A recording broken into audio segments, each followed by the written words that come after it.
प्यारे बच्चों नमस्कार। आज की ऑनलाइन क्लास में आपका स्वागत है। प्यारे बच्चों, आज हम कक्षा 8 विज्ञान विषय में अध्याय 13 ध्वनि की कुछ महत्वपूर्ण प्रश्नोत्तरों को हल करेंगे। तो प्यारे बच्चों, वीडियो शुरू करने से पहले जो बच्चे चैनल पर नए हैं या जिन बच्चों ने अभी तक चैनल को सब्सक्राइब नहीं किया, सब्सक्राइब कर लें, लाइक कर दें और शेयर कर दें।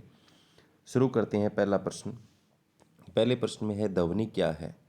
तो प्यारे बच्चों, ध्वनि ऊर्जा का एक रूप है जो हमारे कानों में सुनने की संवेदना उत्पन्न करती है। तो ध्वनि की परिभाषा क्या है? ध्वनि ऊर्जा का एक रूप है जो हमारे कानों में सुनने की संवेदना उत्पन्न करती है। आगे प्रश्न नंबर 2, ध्वनि कैसे उत्पन्न होती है, पैदा होती है। तो प्यारे बच्चों, कंपित या कंपायमान वस्तुओं द्वारा ध्वनि पैदा होती है। अगर वो कोई वस्तु कंपन करेगी या कंपायमान होगी तो उससे ध्वनि पैदा होगी। आगे है कंपन किसे कहते हैं। कंपन किसे कहते हैं? तो किसी वस्तु का अपनी माध्य स्थिति से इधर उधर आगे पीछे होने वाली गति को कंपन गति कहते हैं। आगे है प्यारे बच्चों प्रश्न नंबर 4, कुछ सुपरिचित वाद्य यंत्रों के नाम लिखो तो उनके कंपायमान भाग भी बताओ। तो यहाँ पर पहला यंत्र है वीणा। तो वीणा में उसका कंपायमान भाग का नाम बताना है तो तनित डोरी या तार जो होता है वो कंपन करता है। तबले में बताना है तो तबले में तनित झिल्ली होती है। बांसुरी में वायु स्तंभ होता है। इकतारा में तनित डोरी होती है। तो ये उसके कंपायमान भाग है जो हमें बताने थे। तो ऐसा प्रश्न भी आपसे पूछा जा सकता है। वाद्य यंत्रों के नाम दिए जा सकते हैं और उनके कंपायमान भागों के नाम पूछे जा सकते हैं। आगे के मनुष्य के वाक्यंत्र का चित्र बनाइए, वाक्यंत्र का चित्र बनाइए, इसके कार्य अपने शब्दों में लिखिए। तो प्यारे बच्चों, ये आपको चित्र बनाना सीखना है। ये जो चित्र है आपको बनाना सीखना है। ऐसा वाक्यंत्र होता है, आपके गले के अंदर देखो ये वाक्तंतु या कंठ है और इसका अलग से चित्र यहाँ पर बनाया गया है। ऐसा चित्र आपको बनाना सीखना है। ये कैसे काम करता है देखो। मानव में ध्वनि वाक्यंत्र या कंठ द्वारा उत्पैदा होती है। मानव में ध्वनि वाक्यंत्र या कंठ द्वारा पैदा होती है। अपनी उंगलियों को कंठ पर रखिए तथा एक कठोर उभार को खोजिए जो निगलते समय चलता है, प्रतीत होता है, वाक्यंत्र कहलाता है। यह श्वास नली के ऊपरी सिरे पर होता है। कहाँ होता है? श्वास नली के ऊपरी सिरे पर होता है। वाक तंत्र या कंठ के आर पार दो वाक तंतु इस प्रकार तनित होते हैं कि उनके बीच में से वायु निकलने के लिए एक संकीर्ण झिरी बनी होती है। जब फेफड़े वायु को बलपूर्वक झिरी से बाहर निकालते हैं तो वाक तंतु कंपित होते हैं जिससे ध्वनि उत्पन्न होती है। तो हमारे जो वाक तंतु है, हमारे फेफड़े जब उस झिरी से हवा फूंकते हैं, वायु फूंकते हैं तो वो कंपन करते हैं और ध्वनि पैदा होती है। प्रयोग द्वारा सिद्ध करो कि ध्वनि संचरण के लिए माध्यम की आवश्यकता होती है। या ऐसे पूछा जा सकता है कि निर्वात में भी ध्वनि संचरण हो सकता है, क्रियाकलाप द्वारा समझाओ। तो यहाँ है उत्तर इसका नहीं, निर्वात में ध्वनि संचरण नहीं हो सकता, इसके लिए माध्यम की आवश्यकता होती है। एक सूखे धातु के गिलास में सेल फोन रखकर अपने मित्र को सेल फोन पर घंटी करने के लिए कहें। घंटी सुनो और गिलास के किनारों को हाथों से सटाकर पकड़ो और बीच के खाली स्थान पर मुंह रखकर गिलास के अंदर की वायु अपने अंदर खींचो।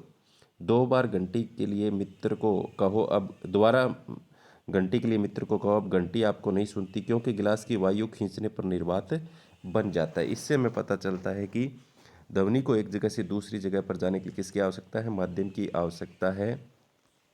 पुरुषों के वाक तंतु की लंबाई कितनी होती है?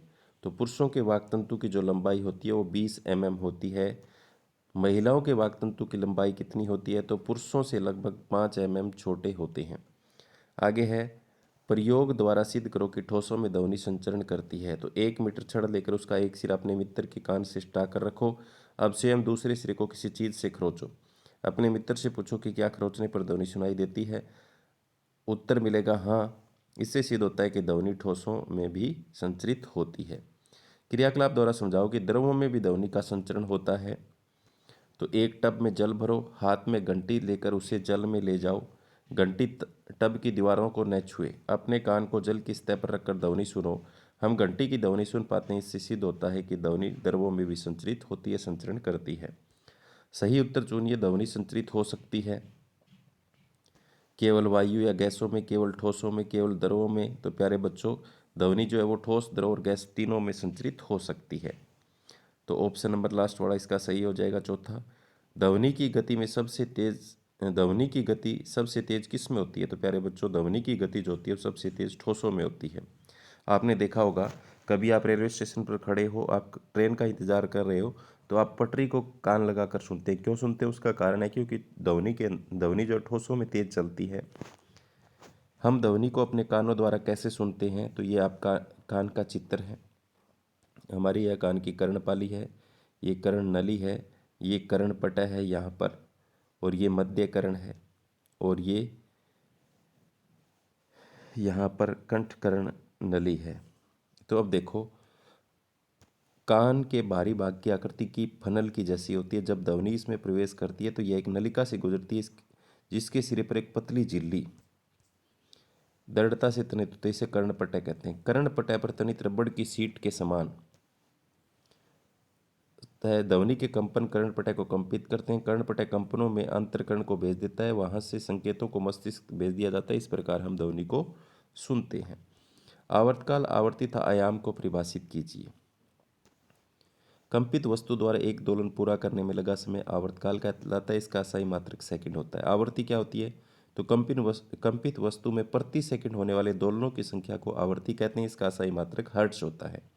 आयाम किसे कहते हैं? कंपित वस्तु अपनी माध्य स्थिति से इधर उधर जिस अधिकतम दूरी तक जाती है उसे आयाम कहते हैं। इसका असाई मात्रक मीटर होता है।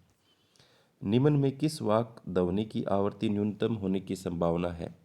तो यहाँ पर छोटी लड़की की जो आवृत्ति है न्यूनतम होने की संभावना है, क्योंकि उसके वाक तंतु छोटे होते हैं। निम्न में से सही कथन के सामने टी तथा गलत के सामने एफ लिखिए। तो पहला है, ध्वनि निर्वात में संचरित नहीं हो सकती। तो ये सत्य है, बिल्कुल सही कह रहा है। आगे, किसी कंपित वस्तु के प्रति सेकंड होने वाले दोलनों की संख्या को आवर्तकाल कहते हैं। ये गलत है, तो यहाँ पर इसके हम काटा लगाएंगे। यदि कंपन का आयाम अधिक होगा तो ध्वनि मंद होगी। ये भी गलत है। मानव कानों के लिए सर्वोच्च का प्रयास 20 हर्ट्ज से 20,000 हर्ट्ज के बीच होता है। ये सत्य है। कंपन की आवृत्ति जितनी कम होगी तारतम्य उतना ही अधिक होगा। ये गलत है। कंपन की आवृत्ति जितनी कम होगी तारतम्य उतना ही अधिक होगा, अधिक नहीं होगा, कम होगा। आगे, अवांछित या अप्रिय ध्वनि को संगीत कहते हैं। तो ये भी गलत है, इसको शोर कहते हैं। आगे, ध्वनि प्रदूषण आंशिक श्रवणता अशक्तता उत्पन्न कर देता है। बिल्कुल सही बात है, ये सत्य है। उचित शब्दों द्वारा रिक्त स्थानों को भरें। तो किसी वस्तु द्वारा एक दोलन को पूरा करने में लिए गए समय को खालिस्तान कहते हैं, तो उसे आवर्तकाल कहते हैं। प्रबलता कंपन के खालिस्तान से निर्धारित की जाती है, तो आयाम से निर्धारित की जाती है। आवृत्ति का मात्रक हर्ट्ज होता है। अवांछित ध्वनि को खालिस्तान कहते हैं, तो शोर कहते हैं। ध्वनि की तीक्ष्णता कंपनों की खालिस्तान से निर्धारित होती है, तो आवृत्ति से निर्धारित होती है। आगे, एक दोलन 4 सेकंड में 40 बार दोलन करता है। इसका आवर्तकाल था आवृत्ति ज्ञात कीजिए।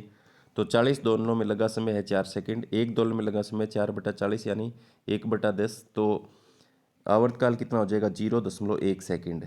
दोलन की आवृत्ति क्या होती है? दोलनों की संख्या बटा में समय, तो 40/4। तो आवृत्ति कितनी हो जाएगी उसकी? 10 हर्ट्ज। इस तरीके से हम ज्ञात कर सकते हैं। तो आगे है, एक मच्छर अपने पंखों को 500 कंपन प्रति सेकंड की औसत दर से कंपित करके ध्वनि उत्पन्न करता है। कंपन का आवर्तकाल कितना होगा? तो यहाँ 500 कंपन में समय लगता है 1 सेकंड, एक कंपन में समय लगेगा 1/500, तो 0.022 सेकंड हो जाएगा। इसको भाग करेंगे तो आवर्तकाल यहाँ पर आ गया 0.022 सेकंड। आगे चलते हैं, शोर तथा संगीत में क्या अंतर है? तो सुस्वर ध्वनि जो कानों को सुखद लगे संगीत कहते हैं। उदाहरण, हारमोनियम से उत्पन्न सुस्वर ध्वनि। शोर क्या है? जो ध्वनि हमारे कानों को प्रिय सुखद न लगे, जैसे बसों तथा ट्रकों के हॉर्न। ध्वनि की प्रबलता किसके समानुपाती है? तो कंपनों के आयाम के वर्ग के समानुपाती होती है। तो ध्वनि प्रबलता का मात्रक क्या होता है? डेसिबल होता है। तो सामान्य श्वास की ध्वनि होती है 10 डेसिबल, मंद फुसफुसाहट की ध्वनि 30 डेसिबल, सामान्य बातचीत की ध्वनि 60 डेसिबल, व्यस्त यातायात की ध्वनि 70 डेसिबल और औसत फैक्ट्री के 80 डेसिबल होती है। 80 से ऊपर वाली शोर बन जाती है। तो शोर की ध्वनि प्रबलता कितनी होती है? 80 डेसिबल से ऊपर की जो ध्वनि है वो शोर कहलाती है। ध्वनि की तीक्ष्णता या तारतम्य निर्धारित करती है। तो ध्वनि का तारतम्य या तीक्ष्णता आवृत्ति पर निर्भर करती है, यानी कोई ध्वनि कितनी तीखी होगी वो आवृत्ति पर निर्भर करेगी। जिसकी आवृत्ति ज़्यादा होगी तारतम्य अधिक होगा, जिसकी आवृत्ति कम होगी तारतम्य कम होगा। आवृत्ति अधिक हो तो ध्वनि तीखी व आवृत्ति कम हो तो तारतम्य कम। ऐसे में ध्वनि का प्रयास कितना होता है? तो 20 हर्ट्ज से 20 हर्ट्ज आवृत्ति से कम अश्रव्य होती है। पराश्रव्य ध्वनि का परास क्या होता है? तो 20,000 हर्ट्ज से अधिक आवृत्ति की ध्वनि पराश्रव्य होती है। श्रव्यता का परिसर कितना होता है? तो एक आदमी कितनी ध्वनि को हर्ट्ज की ध्वनि को सुन सकता है? 20 हर्ट्ज से 20,000 हर्ट्ज के बीच की ध्वनि को सुन सकता है। पराश्रव्य ध्वनि 20,000 हर्ट्ज से अधिक आवृत्ति की ध्वनि को कौन सुन सकता है? तो प्यारे बच्चों, उसको सुन सकते हैं कुत्ते तथा चमगादड़। अपने वातावरण में ध्वनि प्रदूषण स्रोतों की सूची बनाइए। तो लाउड स्पीकर की ऊंची आवाज़, वाहनों के इंजन व हॉर्न की आवाज़, टीवी की ऊंची आवाज़। आगे है वाद्य यंत्रों की डीजे की ऊंची आवाज़ और उद्योग धंधों व फैक्ट्रियों के मशीनों की आवाज़। प्रश्न नंबर 30 है ध्वनि प्रदूषण मानव के लिए किस प्रकार हानिकारक है? ध्वनि प्रदूषण निम्न प्रकार से मानव स्वास्थ्य के लिए हानिकारक है। अनिद्रा होती है, अति तनाव होता है, बहरापन आ सकता है। आपके माता पिता एक मकान खरीदना चाहते हैं। उन्हें एक मकान सड़क के किनारे पर था, दूसरा सड़क से 3 गली छोड़कर लेने का प्रस्ताव दिया गया। आप अपने माता पिता को कौन सा मकान खरीदने का सुझाव देंगे? व्याख्या करो। सड़क से 3 गली अंदर वाला, क्योंकि सड़क पर ध्वनि प्रदूषण से हम परेशान रहेंगे। आकाश में तड़ित तथा मेघ गर्जन की घटना एक समय पर था हमसे समान दूरी पर घटित होती है। हमें तड़ित पहले दिखाई देती है तथा मेघ गर्जन बाद में सुनाई देता है। इसका कारण क्या है? क्योंकि तड़ित प्रकाश की चाल ध्वनि की चाल से ज़्यादा होती है, इसलिए ऐसा होता है। तो प्यारे बच्चों, आज की क्लास में इतना ही जो हमने पढ़ा। उम्मीद करता हूँ कि आपको समझ में आया होगा। धन्यवाद।